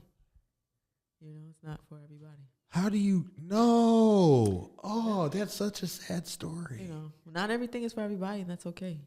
That is true, though. Not everything. Like, I could never be in front of house. I could never be a mechanic. I break stuff. I don't fix it. Okay, there we go. Boom. No, not wellness classes. Cooking shows on YouTube. There it is. She's got a whole cooking show on YouTube, y'all. Ooh, look at that really spread, too. Hold on, wait. Pilot episode, salads. Yeah. We are subscribing to her channel. Live on air, because, you got to support the homies. And YouTube. You got to support everybody. If you have a YouTube channel, your friend has a YouTube channel, please subscribe to their channel and watch their videos. It helps. Y'all don't understand. When we not looking at our own other stuff, we got that analytics page brought up, and we still over here trying to figure it out. Like, all right, man, how do I make this thing monetized, man? Because YouTube, I think it's consistency. You have to. it is. You have to find what's not in the world right now, right? Because Alton Brown doesn't do good eats anymore, so Chef Eboni can. There it is. You know, so I don't know anybody else. I'm sure there is people out there that are doing, can of chips or whatever, but I don't know of them. So I don't see it. So I'm going to do it. Okay, cool. She's on her 3rd episode. Yes. Aired 2 days ago. That's the potato one. That's the braised chicken, mashed potatoes, and broccoli. Oh, we definitely. Oh, look at this. She got a little decent quality on the kitchen too. Look at all them potatoes up in there, boy. I'm telling you. Fresh. Ooh, them greens look fresh as hell. Mm-hmm. Hold on, wait. Them greens look like they still in a planter. Oh, yeah. Okay. So if you have, like, say, celery, parsley, or anything like that, if you cut the very bottom off, like, just trim it and leave it in water, it will stay fresher longer in your refrigerator. That's what I talked about that during the episode, too. We're talking about salt beds on this episode right now. Yeah. They absorb moisture. See, so I talk and okay, I put like she got some. She's educational on the channel. I like that. Okay, gets that cooking on. That's what I'm talking about. Y'all support that YouTube channel, man, because there's not a lot of cannabis chefs doing it right, especially on YouTube. You can't find a channel like that, and so I really do want to link up with you to get this 42101 thing rolling, because I want you to watch the pilot episode to see where we're at and put you on. But I think you'd be a great fit for 42101. Thanks. Great fit. I'm looking at you. I'm looking at how you present yourself on the channel, and that's exactly how I want my chefs. Like, that's my layout. Like, I've got a camera, probably a 3/8 camera angle layout for you, but I'm gonna let you do your thing, educate. Yeah, that's kind of how it is. Like, I usually have one and then a different angle or whatever, and I cut through to 2 different sides sometimes, depending on what I'm doing with my hands. If I need to like focus on my hands, or if I need to look at the stove or whatever. But again, like, this is only 3 episodes. Like, I've done them all myself, and I was about to say this is all self work. Yeah, like I've been trying. So okay, so here's the thing. Like, I tried with other people to try to do these things, like have other people like edit them, or I've tried multiple times, and they didn't go through. And that's the thing, you don't stop. You got to keep trying. I'm like, okay, fuck it. Like, what does Russ say? I don't need her. I don't need him. Fuck it. I'll do it myself. That part. And that's my energy. Like, you want to help me? That's great. But if you don't come through, I'm still doing it. I'm still going to do it. I'm still doing it because this is my dream. My goal right now, like, I have a lot of goals. Like, my ultimate goal is to open a wellness center for people, to help them. You're overweight, you are a drug addict, you're an alcoholic. The root cause is usually the same. You're sad, right? But so we're going to address the immediate issue. You're overweight. We're going to put you on a diet, like, give you healthy food, teach you how to make healthy meals. But you're also going to have a therapist there, something like that, a wellness center. Like, come here to get all the things, all the tools that you need to survive and thrive in life. Come to this wellness center. We're going to help you. And then we're going to send you back out. You still have access to us or whatever. You can call us, whatever, come back. Or we do like a website or something like that or whatever. But you need the reset. You need the father figure, the mother figure, the brother, the big brother, the big sister, the thing that you didn't have as a kid. We got that for you, right? So that's my ultimate goal, to have this wellness center. But right now, I think I know exactly who to link you up with. Oh, well, okay. But right now, the ultimate goal right now, the first step is I want to have a 2-part restaurant. The first part is the bodega. You can come in, you can get the drinks. Bring New York to the west. Yeah, bro, you need the bodega. Yeah, come to the bodega. You got the Ockman, you got the cat there. No, I'm just kidding. I was about to say, please don't say there's going to be a cat sitting on the back of chips. No, that's illegal fucking for the health department. But You come in, it's called the bodega. You can get the drinks, the chips. You can get a little sandwich with the infused mayo or whatever. Like, but at nighttime, we're only open for dinner service, and that's the fine dining, infused 5-9 courses, whatever that I feel like doing seasonally or whatever. That's what's up. Where I get to flex and have fun and bring all my best friends, Mike, that are chefs that I've collected over the years. Like, yo, I've already asked them. I was like, yo, if I get a restaurant, you come out and work for me. They're like, hell yeah. They're like, that's what's up. Like, you're the best person I've worked with. And I was like, bet. So that's what I wanted. That's right now. So like, I'm working on, building my business credit, looking for investors, like getting all the bread up so I could do that, like get my, all the paperwork and all that stuff, open my restaurant. So that to be 2 parts, like that. That'll be dope. You can buy some little stuff, some butters or whatever, so you can go home and then you can watch my videos. I can get a chopped cheese. Yeah, like whatever. During the day. Yeah, like you get a little sandwich, little chopped cheese, little like smoothie or whatever it is. Like it's a regular bodega or whatever. And then at night, you only open for dinner service. You get the fresh raviolis, the lobster bisque. That's when the fresh bread. That's when you come out to play. Yeah, that's when I get to have fun. That's fun for me. That's what's up. That's fun for me. Okay, as a New Yorker, yeah, I know you heard about the salmon chopped cheese that Keith Lee tried. Yeah. Who authorized a salmon chopped cheese? I think that's like, I'm a West Coast person. I'm born and raised here, but I'm a foodie. And so I know like a chopped cheese is like sacred and how it's done. I don't think that fish and cheese usually mix. Sometimes you can do like dairy or whatever, but I wouldn't put like a chopped cheese? That's weird. With cheese on a sandwich. That's like almost like, you might as well just use tuna, a grilled tuna or something. That sounds like a grilled tuna sandwich to me. I don't know. Like, listen, if it works, it works. If somebody likes it, then good for them.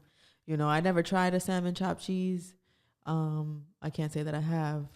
So look, the traditional New Yorker is coming out of in her face. She's sitting there like, hold on, wait. Listen. I can see it. I can see it processing in your face like a salmon chopped cheese. If you like it, I love it. Listen. We Black, we know what that whatever means.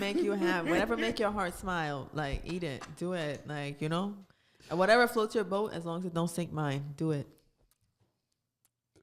That's some Black. Do it, like Black sayings right there, y'all. We all know what that means. No, if you like it, I love it, baby.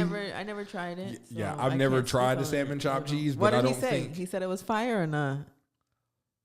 I think he gave it like a 7 out of 10, but still like every New Yorker like food blogger that I watched was like, who in Jesus' name recommended a salmon chopped cheese? Like, I don't know. You were in New York. Was it smoked like a lox? I don't know. Cause like I don't know. Maybe Somebody trying to do like a lox bagel. There's a restaurant out there, and all these locals tapped in with them and said salmon chopped cheese, and was like, a salmon chopped cheese, like.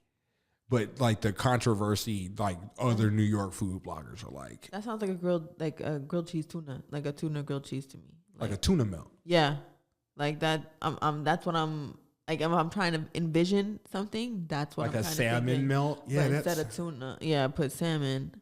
Like either that, or if it was like smoked, like a lox, like salmon, like smoked salmon, then I don't still see the dairy though. That's what I'm saying. Like I don't.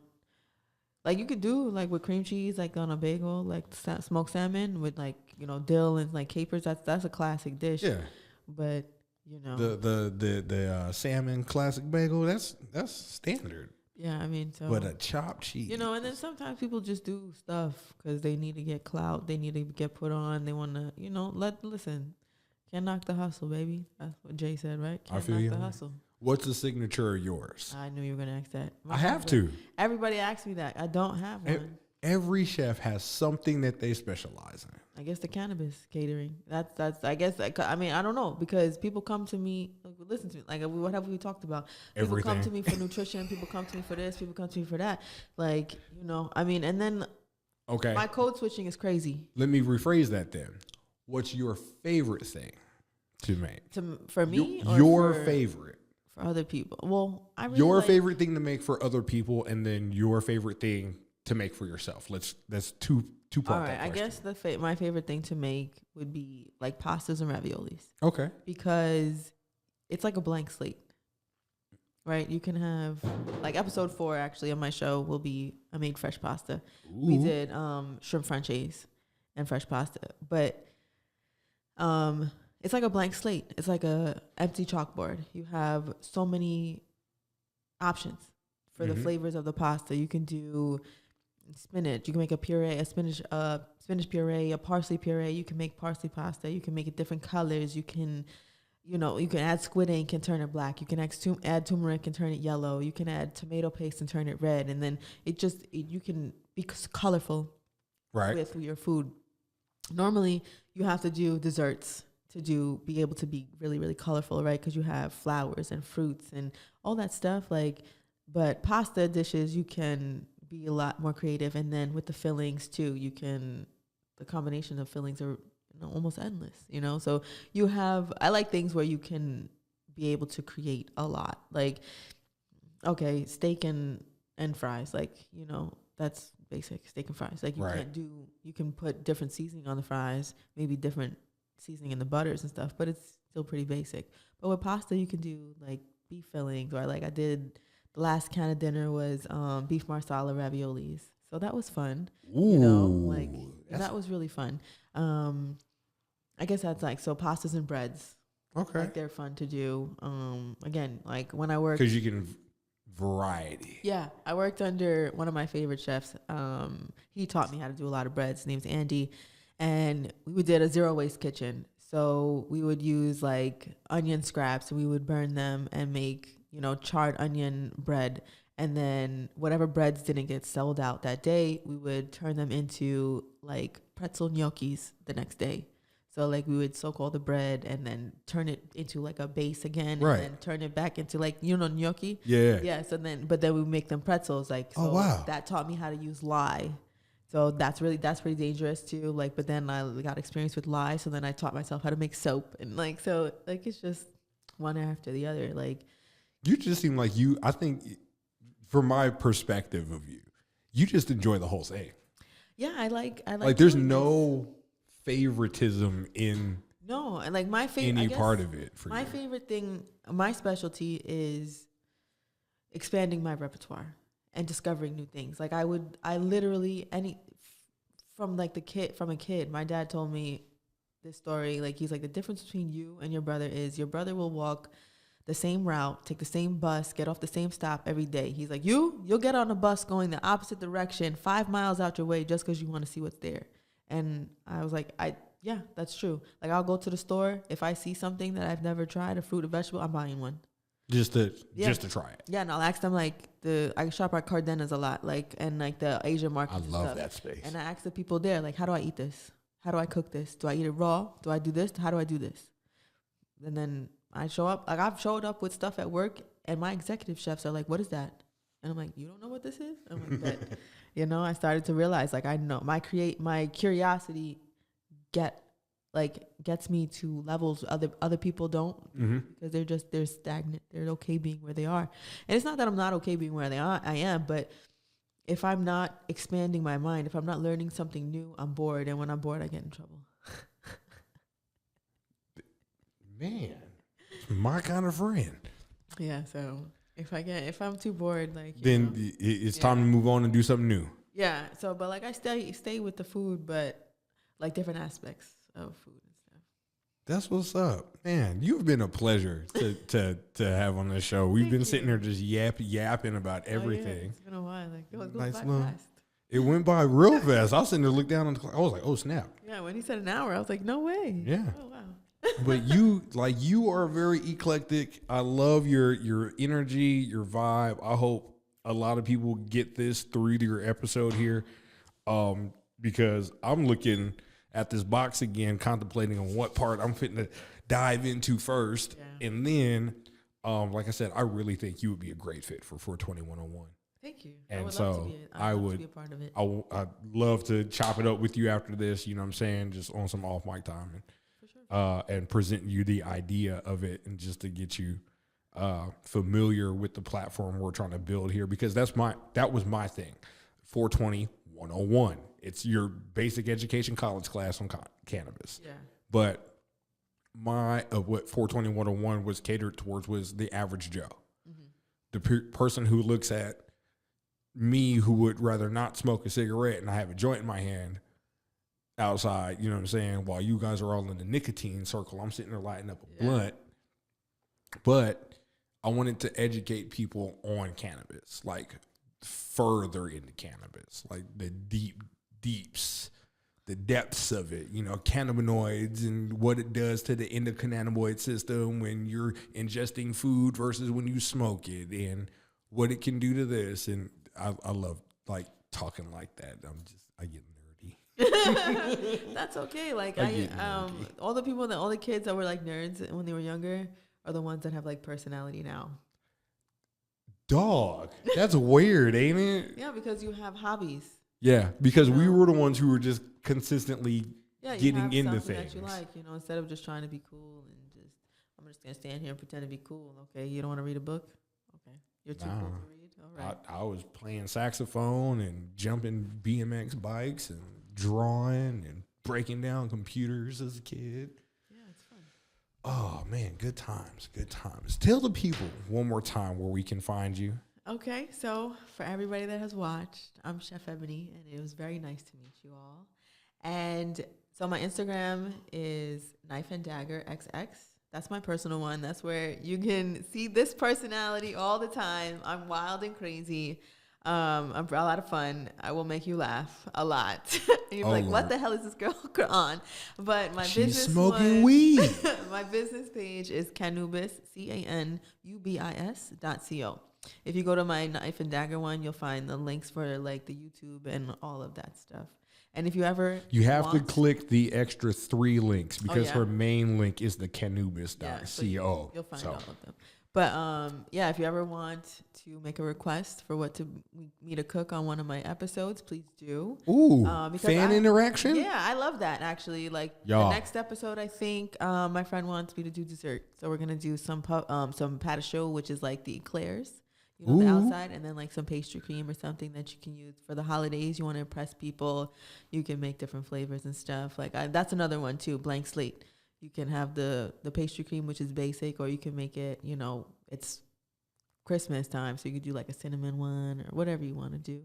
That's what's up. I can't wait to have the people explore who you are, what you do, and hopefully they get to enjoy the culinary confections that you create.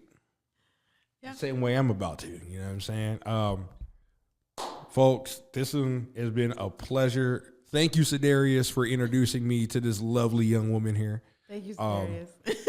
Sedarius, you have put top tier people in this chair today, and I am appreciative of it. I love her energy. The vibe is cool. I can see this being one of my new homies because we can just be funny and cook and talk shit and smoke and be nerdy. That's pretty much all I do all day. I get paid to talk shit and cook. Yo. And you know, I was just about to ask because you kept saying you work. Where are you at here in Vegas? Oh, okay. So I am. So if I want to come and dine with you. Well, right now I'm at the signature restaurant at Fontainebleau. It's called La Fontaine. And the chef there, her name is Chef Letitia, and I absolutely love her. She's like my mentor. I want to be like her. She has Michelin star, super tough. And she asked me like, why do you want to work for me? And I was like, because I like a challenge, and I heard you were the toughest chef out in Vegas right now. And like, she's like my best. I don't want to say besties, but # goals besties. Like, she's awesome, I think. Did you just hear Chef Eboni? She is at one of the most prestigious places in Vegas right now. Oh, the place where I was at before, I was working for Bobby Flay. There's a picture on my Instagram. Like, was working with him, but I didn't really like Caesar's. I didn't like the chef that was there, like, cause he's too famous to be at the place. So like when he was there, I was there, and then when he left, I was like, but before that, the vibe changed. Yeah, I was at this place called Partage, and it's named top 100 restaurants in the United States, top 10 in Vegas. And I was a sous chef there for 2 years. That's where I learned. That's where I really honed in a lot of my really like fine dining skills, like, cause it's 9 courses, super French, super fancy, super fine dining, like petite meals, but perfection. there's no mistakes. There's no room for mistakes. Perfection. Everything is cooked perfectly every single time. Like everything is made. Like we were making the little like hot dog buns. We made our own little hot dog mini things. Like everything on the plate. Except for the plate is from scratch. It's like we made it in the kitchen. Like we practically got our own kiln in the back. That like, is wild. But they're good. The food there is amazing too. But I was there sous chef for 2 years, like, and I'm doing the same thing over and over. So I was like, it's time for me to move on to something more challenging because I got bored. Right. So if I go to the Fontainebleau here, yeah, and go look, I'm looking for Chef Eboni. Actually, that's where I went. Like my name ring bells in there. Like they I don't even know the people. Like, but they knew you. Yeah, they know me in the hallway. They'd be like, "Hi, Ebony." I was like, "Who are you?" Like, yeah, it's starting to pick up. It's really funny too. Don't you love that though? It's kind of funny. Like sometimes too, like people on the street they'll know me. They're like, "I just saw you." I'm like, "What? That's crazy." Like it's funny sometimes, and sometimes a little bit creepy, but okay. It's weird when you get a different level of Yeah. That's happened to me a couple times, and I'm just like, yo, what? Of you, like when you're the celebrity. Yeah, I wouldn't say that. Or you're the popular person in the room. Yeah, I mean, let's just call it I used that. to like act and rap and sing and all that stuff, but I didn't like being stared at. So that's why I switched to food. Another reason because okay, people like my face or whatever. You're not staring at me. I'm hoping you're looking at the food also, like not just like staring, staring at me. Like if you're a model, you're just standing there and you're like.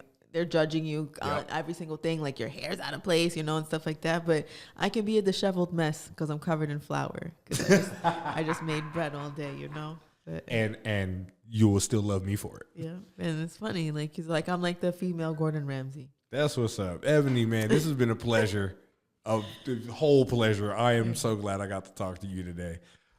We will definitely have you back on again. I'm looking forward to this. Oh yeah, I would love to do that. Y'all.